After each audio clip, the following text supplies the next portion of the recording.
Kisjuk Muslim, Kisjuk Kukit, Kisjuk Korkwayat, Kapnishkesh. And we are,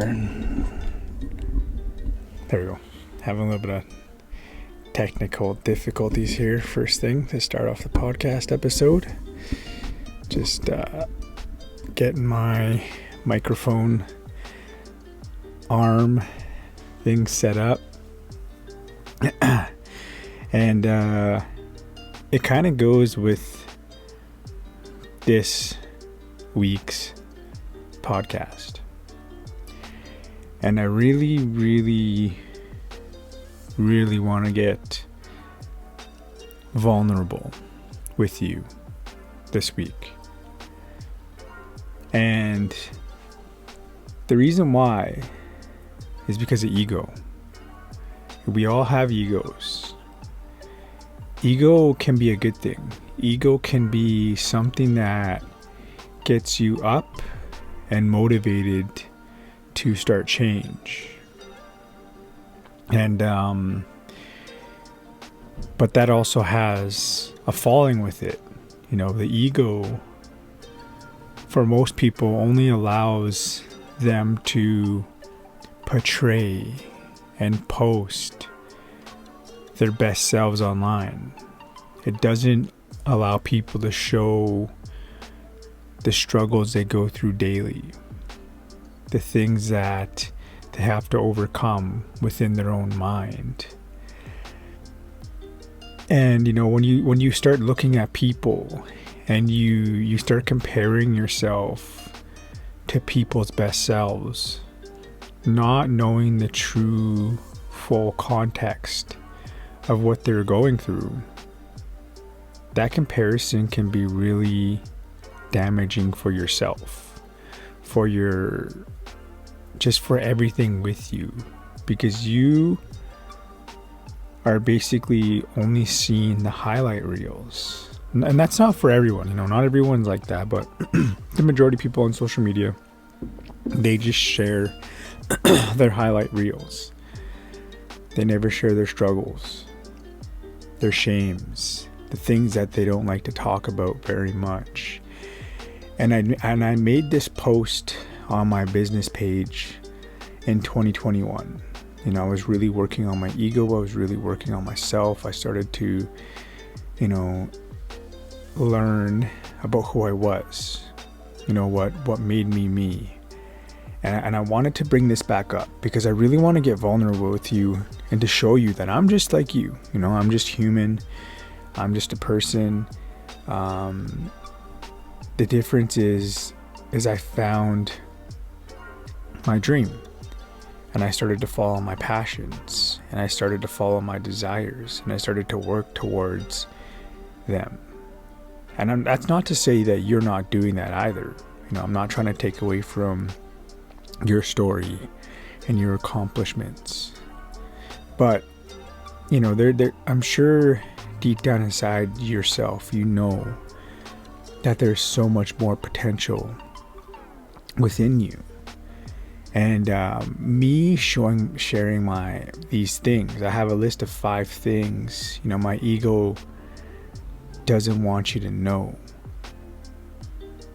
With me sharing these things, it's allowing myself to realize that, hey, you know, I'm human, I'm pitiful, I'm not perfect. There's no such thing as perfect in this world. You know, that we can always strive to become better, just a little bit, you know, in some way in life. And people have this persona when they see certain people online that they think they're perfect. They think they have it all together. And I used to be that way. I honestly used to see certain people and look at them and they're like, wow, that must be nice just to have it all figured out. That must be nice to do this. Not knowing the struggles that they go through as well, because they're human just like me. So if you're looking to really, really grow, create a list.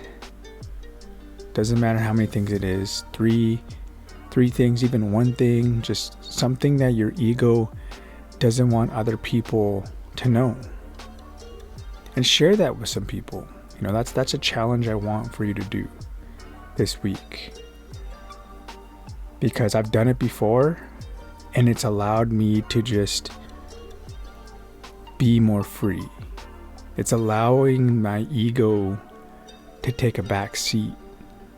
And it allows it to sit back and see, hey, you know, I'm human. It's okay to do these things. And number one is something that this first thing on this list that I wanted to share is just, it goes like super vulnerable. It goes really, really deep. And it's one of the hardest things, I don't know why, that I had to share before and I let people know about. But it goes back to, you know, my coping mechanism and having abandonment issues as a child. You know, I've talked about it before on my other podcasts, but I didn't have the best of a childhood per se for memories. I'm not saying I didn't have a good childhood. I'm not trying to take away from what my adopted mom gave me, but I also had a lot of trauma within that. You know, my first memory as a kid is the awake of my older brother's funeral, and my second memory is being at my older brother's funeral when I was 2. I was literally he was buried 3 days before my birthday. So I was 2 turning 3 when he passed away. And I can remember these things. And for the longest time, these events felt like nightmares. You know, and I thought they were nightmares for the longest time as a kid growing up, because I would have them and they were reoccurring. And they were actually true events. So I have a coping mechanism that makes me feel safe when I sleep. And I don't know exactly when, but I know when I was a little baby, my guardian mom, my adopted mom, made this blanket for me, and it was like it has all the Mickey Mouse Disney characters on it. It has like Pluto, Daffy Duck, Minnie Mouse, Mickey Mouse. You know, it has all the characters of Disney. And ever since I can remember, I've had to sleep with that. Even to this day, like this day, as I record this, I still sleep with that blanket near me. And that's my coping mechanism. And I don't share that with a lot of people. And I want to be super vulnerable with you to show you that, hey, you know, I'm still growing. I'm still learning every day. So I sleep with a baby blanket, a blanket that was made for me when I was a baby. And I understand where that comes from now. That's my childhood abandonment issues. You know, it's my coping mechanism. And a lot of kids will create things in their life to cope with. I remember watching I'm Not Your Guru by Tony Robbins. If you don't know who Tony Robbins is and you've never seen I'm Not Your Guru, I highly recommend that you check it out. It's on Netflix. I don't have Netflix anymore, but it's on Netflix. It's on a few streaming platforms. And there's this little boy who Tony Robbins, or he's not a little boy anymore, but he was a little boy at the time this happened. But he would stutter, and he had a severe stuttering problem. And Tony Robbins, as this guy was an adult, took it all the way back to figure out where it started. And it actually started when he was a little boy. His mother and father would fight. And I believe, I might not be telling this story the 100% truth, because you'll have to go check out the documentary for itself. But the father used to beat the mother, and they would fight. And he would do things to try to break up the fight. As a kid, you want to do the best you can to protect both your parents. And he started to stutter like this character he would watch on this TV show. I think it was Porky the Pig. He was talking about how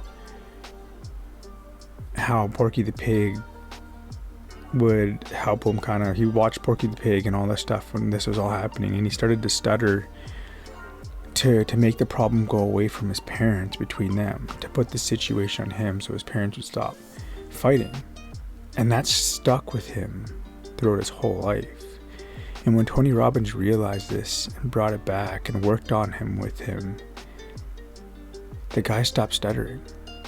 So there's things in your life that you might be doing today that might actually be a coping mechanism for you when you were a kid. It worked in that time, so you kept doing it. And it doesn't work for you now, and it doesn't serve your purpose now. So the second thing my ego doesn't want you to know. I still remember this like it was like yesterday, but I was 7. Around 7 years old. I don't know exactly how old it was, but I was like around 6, 7, maybe 8. And I had this best friend, and he played hockey, and like I spent a lot of time with this friend. During the summertime, I'd always be at his house. I was always visiting him with him, playing. He was like my best friend. You see in the movies, you have that one best friend. That's how he was with me. And I remember I had just gotten over a flu, and my friend really wanted me to go with him on this trip to Spokane, Washington, for a hockey thing that he had. And me being a little kid, I really wanted to go. I really, really wanted to go. But I had just gotten over a flu. I had just gotten over being sick. And my adopted mom wasn't too sure about it. She's like, I don't know, you're not 100%. You just got over a flu. You were just sick. But we ended up convincing her, and I went. And I was okay until the Sunday of that trip. So it was 2 days after. And it'd been my first time ever knowing what traffic was, because when I was a little boy, I was in a small town of Creston, British Columbia. It was a very, very small town. Like, there's only 3 or 4 stop signs, traffic lights. It's not that small. And I didn't know what traffic was. And I remember we were stuck in traffic, and my stomach started to hurt really, really bad. And I remember it, and I was trying my hardest to hold on. And we had just made it, like, literally to the mall, because I was like, I gotta go washroom. I really gotta go washroom really bad. And I ended up, pooping my pants as a little boy, because I couldn't hold it, because I don't know why. And I still remember that, to this day, how bad I felt for not making it to the washroom, not being able to hold it. And that's another thing I learned when I went to this UPW event by Tony Robbins. One of the guys came on stage and was talking about that. He's like, give yourself a high five every time you go washroom, every time you make it to go pee or to take a number 2 movement. Because there was one point in your life you didn't know how to pee and poo on your own. You had to go in a diaper, and then you slowly had to be potty trained, and now you can make it. So he's like, give yourself a high five every time you make it to the washroom. High five yourself in the mirror and say, hey, I'm proud of you. You did it. There was one time that you didn't do it in life, and that was like me. I missed going to the washroom. I had a 7 or 8 year old boy, which isn't normal for you to do by then, but I did, and I didn't make it. So that's something my ego doesn't want you to know. My third thing, for the longest time, like I said, I had abandonment issues. And for the longest time, I couldn't sleep in my own bed alone. And it was like, how some kids are, they sleep with their parents until they're a certain age. But it was like, I was almost 7 or 8 when I had enough courage to sleep on my own in my own room and to be left alone, because I had some trauma and some PTSD from when I was a kid on being left alone. So I didn't sleep on my own in my own bed until a little bit later in life. On my 19th birthday, this is number 4. On my 19th birthday, I started working construction at 18, just before I almost turned 19, right out of high school almost. And I remember I worked these long hours doing rebar, and I made a decent amount of cash. And I don't know why, I don't know what I was thinking. I was silly, whatever, you're 19. I would go to those Money Mart places and cash my checks because I didn't want the bank to hold on to my money for some reason, blah, blah, blah, excuses. And yes, I had a bank account, but I would never put the money. I would just cash the check and keep that cash in my wallet. And I would never put it in the bank. And on my 19th birthday, I got so drunk, I had $1,000 in cash. And I blacked out.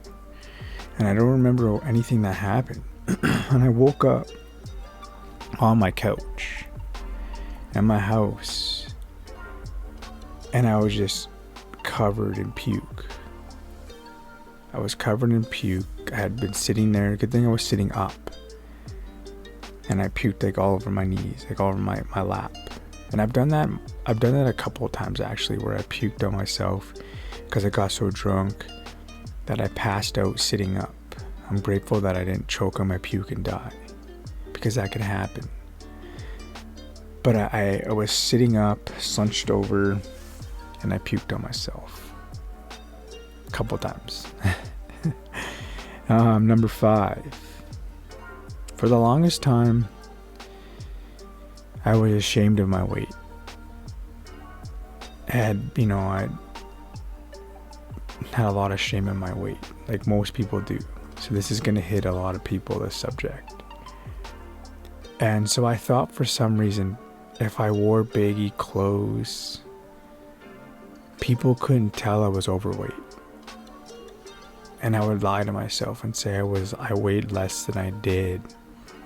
And people were shocked, you don't weigh that much, you gotta weigh more than that, because they could tell. You can't deceive your weight sometimes, depending. If you have more muscle, it's kind of deceiving if you weigh more than you actually do. But for the longest time, I was ashamed of my weight. And this year, actually, I've embraced my bulk. I bulked up 20 pounds since September. And today is my first day of cutting that down now. I was talking with my trainer yesterday. We were going over prep and over meals I should be eating and what I should be doing and what my workout should be looking like. And I've done it before now, where I have that consistency on knowing what to eat now to help me lose weight and what I need to eat now to gain weight slowly over time. And this year I embraced that bulk. I really did. I really just enjoyed it. And I knew I was going to gain weight, but I knew with that weight gain, there was muscle being built under that weight. And I can see the definition now, and it makes me proud, and I'm actually excited to see what I'm going to look like in like 3 months from now, like my end of my cutting cycle. I'm excited. It's like getting a gift, wrapping it, and knowing what's inside, and then giving it to someone and waiting for their reaction to happen. That's when we truly feel happiness and joy, is when we experience that through other people. And that's what I feel like with this weight journey, this fitness journey, is that I'm going to inspire a lot of people to take their health in serious, take their health in like a serious way, in a serious manner, and to show them that they can do it as well if they just create that discipline and that understanding. So those are the 5 things that my ego doesn't want you to know. And you know what? When I first wrote that list out and I posted that, it was hard. But now that I say these things, it's okay. It honestly doesn't bother me like it did the first time I posted it. And this is going to be on my podcast. This is going to be on YouTube. People are going to know these things about me, but that's okay. And there's things about you in your life that if you shared them with people, you would realize that most people don't really care. Because they do care, but they don't care. Because people are stuck in their own heads. Majority of people are stuck in their thoughts. It's like when you're a kid, you're a teenager, and you get a pimple, and you're worried about your pimple. And then you go to school, and then you realize that no one even really notices your pimple. Because you know what? Everyone's worried about their own pimple. And they're worrying if other people are going to notice their pimple. Isn't that funny how ironic that is? We worry about things, but yet people are worrying about the same thing, but we worry about it. We worry about if we made it to where you're supposed to be, in quote unquote, in life at a certain age. The typical standard. Oh, you're supposed to be married by this age, have kids by that age, have your life figured out by this age. But that, as today, that's a broken system. That's a broken cycle. Because before, most people would only live until they were 50. Nowadays, people are living into their 90s and 100s. So, most people would have to have their life figured out by the time they were 30, because half their life was already over. That's why when you got to this high school, you needed to run with your feet. You needed to jump out of the plane with your feet running and kicking, because you only had 20-25 years left of your life. But nowadays, if you're 30, you aren't even halfway through your life yet. And that's what I started to realize, that I'm not even like halfway through my life, and I'm just enjoying the journey. And what's meant for me is always going to be for me. And that goes for you too. What was meant for you will always be for you. So get vulnerable with yourself. And even if you don't share the list, create a list and just read it to yourself. Create a list of like 3 to 5 things and just share it with yourself. Read it out loud to yourself and see how that feels. Say things that you would never ever want to share to other people. Like my list. I never wanted to share this with people before, but it's empowering to let that ego go. It's empowering to share these things, to show you that I'm human just like you. So I really hope you got something from this week. I really do. So wherever you're watching this, share this, or wherever you're listening to this on, share this with someone. This might just help someone's day. This just might help someone grow and make 2023 their best year yet. So with that, I'm going to end this on Winnegit Dagas. See you next Wednesday. And remember, everything always happens for the right reasons. Take care, all my wealthy warriors.